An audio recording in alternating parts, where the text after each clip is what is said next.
Oi gente, tudo bem com vocês? Que bom que estamos retornando às nossas rotinas de aulas nesse novo ciclo de nossas vidas, ok? Lembrando que essas aulas postadas aqui no canal estão disponibilizadas ao público em geral, mas foram elaboradas para auxiliar principalmente meus alunos da Rede Municipal de Parauapebas, no Pará. Então, minhas sinceras boas-vindas ao ano letivo e que todos os meus alunos sintam-se acolhidos nessa fase de seus estudos, ok?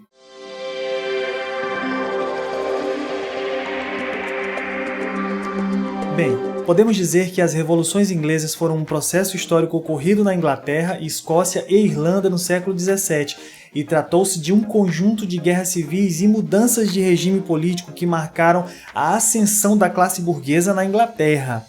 Então, essas revoluções foram especificamente a Revolução Puritana e a Revolução Gloriosa. Para que possamos entender os desdobramentos desse processo, é necessário que façamos uma análise dos acontecimentos que antecederam essas revoluções. Assim sendo, observe que a Inglaterra apresentava uma realidade bem peculiar no cenário europeu. Em meados do século XV, ela era um dos reinos mais pobres da Europa, com uma economia basicamente agrária voltada principalmente para a subsistência e com um pequeno comércio interno. No entanto, houve uma transformação radical nesse contexto e a Inglaterra se tornou a maior potência econômica mundial na segunda metade do século XVIII. Isso tudo foi possível em tão pouco tempo devido aos desdobramentos da reforma religiosa promulgada em 1534 por Henrique VIII, da dinastia Tudor, quando a coroa passou a confiscar as terras que pertenciam à Igreja Católica e a vendê-las aos integrantes da camada social chamada gentry, que por sua vez ampliaram suas posses e sua influência na política. Dessa forma, as necessidades financeiras da coroa, aliadas a esse novo contexto agrário na Inglaterra, terminou impulsionando o processo de cercamentos das terras comunais, que foi um fenômeno que teve início ainda no século XVII na Grã-Bretanha, pelo qual as terras de uso coletivo começaram a ser cercadas para que passassem a ser terras de uso individual e privado, favorecendo as classes mais privilegiadas e intensificando o êxodo rural, pois muitos camponeses perderam suas terras e isso se intensificou durante a época da dinastia Tudor no século XVI. Elizabeth I, filha de Henrique VIII, deu seguimento às diretrizes gerais do governo de seu pai ao assumir a coroa e conservou a política de concessão de monopólios para a burguesia e também favoreceu o crescimento do comércio marítimo.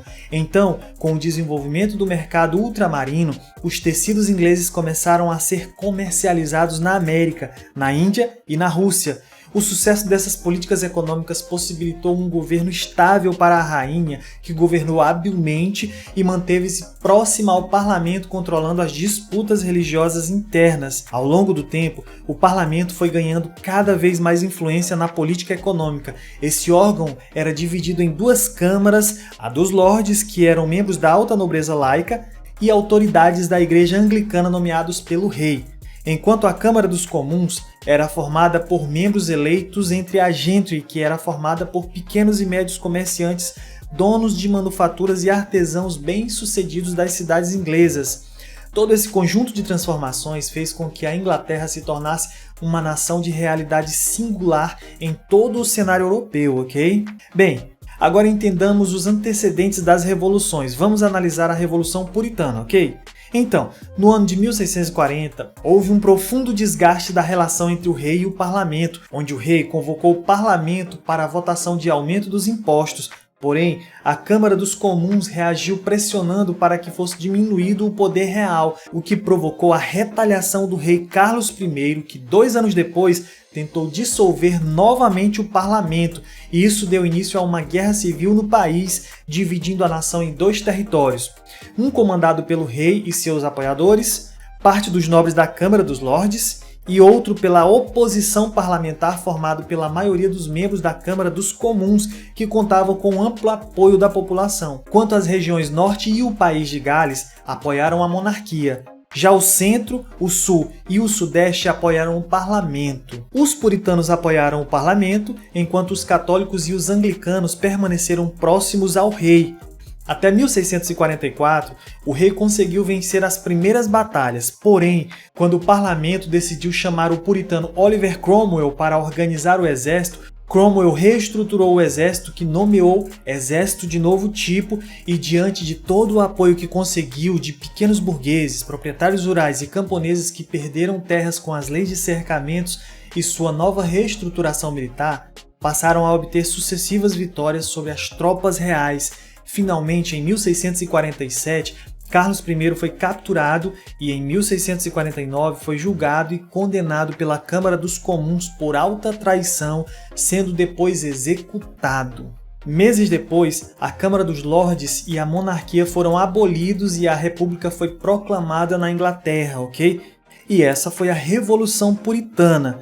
Quanto à Revolução Gloriosa, com a intenção de reforçar seu poder sinalizando rumo ao absolutismo, o rei James II provocou a reação do parlamento que, apoiado por comerciantes e grandes proprietários de terra, o depôs em 1688, estabelecendo um acordo e coroando Guilherme de Orange, chefe do governo da Holanda, e sua esposa Maria Stuart, filha de James II, estabelecendo um novo regime político, instaurando a monarquia parlamentar constitucional, e por esse processo revolucionário não ter sido violento, o movimento ficou conhecido como Revolução Gloriosa.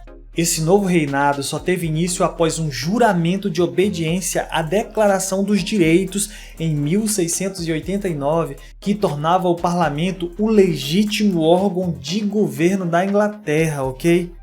Bem, gente, essa foi nossa aula sobre as revoluções inglesas do século XVII.